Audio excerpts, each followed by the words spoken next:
Hatimaye Martha Karua na wenzake wazuiwa kuingia Tanzania. Katibu mkuu wa Chama cha Demokrasia na Maendeleo Chadema John Mnyika amesema analaani hatua serikali kumzuia mwanasheria maarufu wa Kenya Martha Karua pamoja na mawakili wengine wa chama cha wanasheria wa Afrika Mashariki kuingia nchini kwa ajili ya kufuatilia kesi ya mwenyekiti wa Chama cha Demokrasia na Maendeleo Chadema Tundu Antipas Lissu ambaye atafikishwa mahakamani tarehe 19 mwezi wa 5 mwaka 2025 kujibu mashtaka yanayomkabili ya uhaini na uchochezi. John Mnyika amesema niko njiani kurejea jijini Dar es Salaam kwa ajili ya kesi. Rais wa Jamhuri ya Muungano wa Tanzania Daktari Samia Suluhu Hassan, suluhisho la kuficha aibu ya kesi ya uongo ya uhaini sio kuzuia mawakili wa nje bali ni kuifuta kesi hiyo. Martha Karua amesema yeye na mawakili wengine akiwemo Gloria Kimani na Lili Ngui wamezuiwa katika uwanja wa ndege wa kimataifa wa Mwalimu Julius Kambarage Nyerere na wameambiwa wanatakiwa kurejea nchini kwao haraka iwezekanavyo. Ni taarifa kutoka jijini Dar es Salaam. Hatimaye katibu mkuu wa Chama cha Demokrasia na Maendeleo Chadema John Mnyika amesema analaani hatua serikali kumzuia mwanasheria maarufu wa Kenya Martha Karua pamoja na mawakili wengine wa chama cha wanasheria wa Afrika Mashariki kuingia nchini kwa ajili ya kufuatilia kesi ya mwenyekiti wa Chama cha Demokrasia na Maendeleo Chadema Tundu Antipas Lissu ambaye anafikishwa mahakamani tarehe 19 mwezi wa 5 mwaka 2025 kujibu mashtaka yanayomkabili ya uhaini na uchochezi. Na hatimaye Zitto Kabwe atoa kauli tukutane mahakamani. Kiongozi mstaafu wa ACT Wazalendo Zitto Zuberi Kabwe amesema mfanyabiashara ambaye ni mmiliki wa IPTL Abinda Seti amemfungulia kesi mahakamani akidai kuwa amemkashifu na kumvunjia heshima mbele ya jamii kwa kuzungumzia sakata la IPTL kupitia ukurasa wake wa X zamani Twitter, na kwamba Seti amemtaka Zitto Zuberi Kabwe amlipe mabilioni ya pesa, ambapo Zitto Kabwe amesema haogopi alichokiandika ni kweli na yupo tayari kwenda mahakamani kueleza ukweli. Akiongea na waandishi wa habari jijini Dar es Salaam, Zitto Zuberi Kabwe amesema, nimewaita hapa leo kwa sababu ya kesi ambayo nimefunguliwa na mtu anaitwa Seti. Eti nimemkashifu na kumvunjia heshima mbele ya jamii kwa vile eti nimezungumzia sakata la IPTL, na ameomba mahakama mbali na mambo mengine nimlipe mabilioni ya fedha. Tuhuma hizo za Seti kwanza sio za kweli kwa sababu sijamkashifu na wala kumshushia heshima, lakini nampongeza sana na namshukuru kwa ujasiri wake wa kunishtaki kwa sababu kesi hii itatoa fursa ya kumaliza jambo hili linaloleta wingi wa muda katika taifa letu. Kesi hii pia itanipa nafasi ya kuweka ukweli wote wazi na mwisho kuuzika kabisa huu mzoga unayoitwa sakata la IPTL.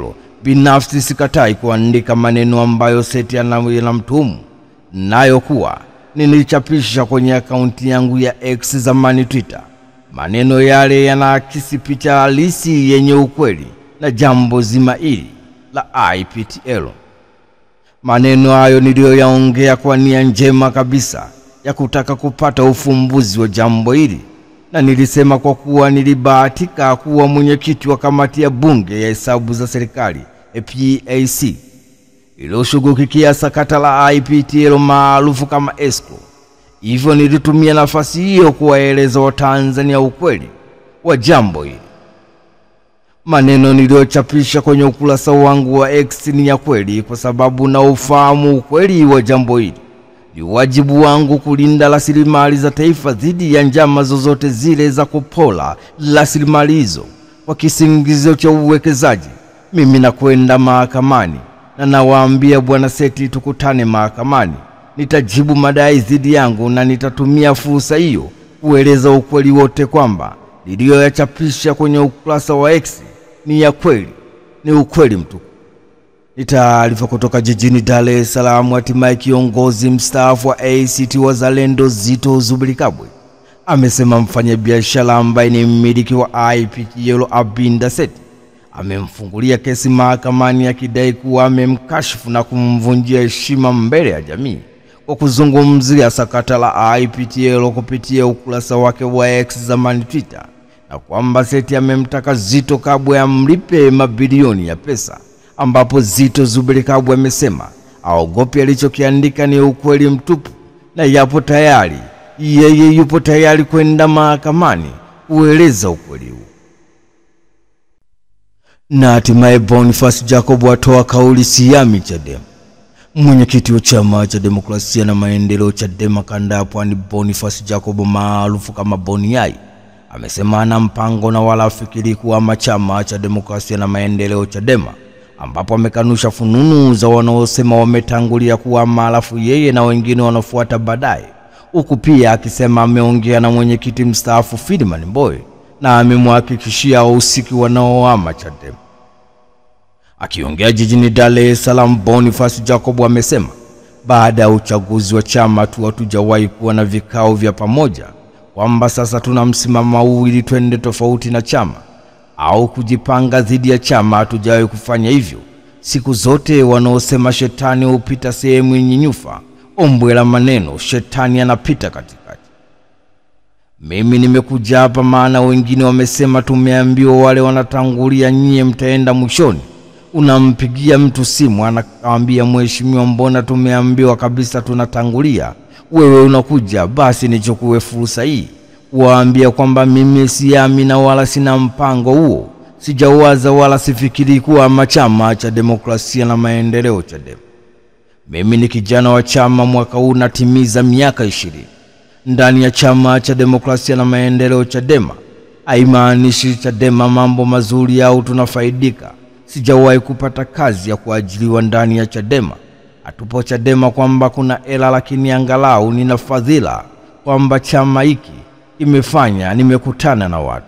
Ni taarifa kutoka jijini Dar es Salaam. Hatimaye mwenyekiti wa chama cha demokrasia na maendeleo Chadema kanda ya Pwani Boniface Jacob maarufu kama Boni Yai amesema ana mpango na wala afikiri kuhama Chadema, ambapo amekanusha fununu za wanaosema wametangulia kuhama alafu yeye na wengine wanafuata baadaye, huku pia akisema ameongea na mwenyekiti mstaafu Freeman Mbowe na amemhakikishia wahusiki na wanaohama chama cha demokrasia na maendeleo Chadema. Hatimaye Zitto Kabwe ataja sababu za yeye kushtakiwa. Kiongozi mstaafu wa chama cha ACT Wazalendo Zitto Zuberi Kabwe ametoa kauli na kusema, nimewaita hapa leo kwa sababu ya kesi ambayo nimefunguliwa na mtu ambaye anaitwa Bwana Seth. Eti nimemkashifu na kumvunjia heshima mbele ya jamii kwa vile eti nimezungumzia sakata la IPTL, na ameomba mahakama mbali na mambo mengine nimlipe mabilioni ya fedha. Tuhuma hizo za Seth kwamba sio za kweli, kwa sababu sijamkashifu na wala kumshushia heshima, lakini nampongeza sana na namshukuru kwa ujasiri wake wa kunishtaki, kwa sababu kesi hii itatoa fursa ya kumaliza jambo hili lililoleta wingu kwa muda mrefu katika taifa letu. Zitto Zuberi Kabwe ameendelea kusema kuwa kesi hii pia itanipa nafasi ya kuweka ukweli wote wazi na mwisho kuuzika kabisa mzoga unaoitwa sakata la IPTL. Binafsi sikatai kuandika maneno ambayo Seth amemtuhumu nayo, huwa nimechapisha kwenye akaunti yangu ya X zamani Twitter. Maneno yale yanaakisi picha halisi na yenye ukweli wa jambo zima hili la IPTL.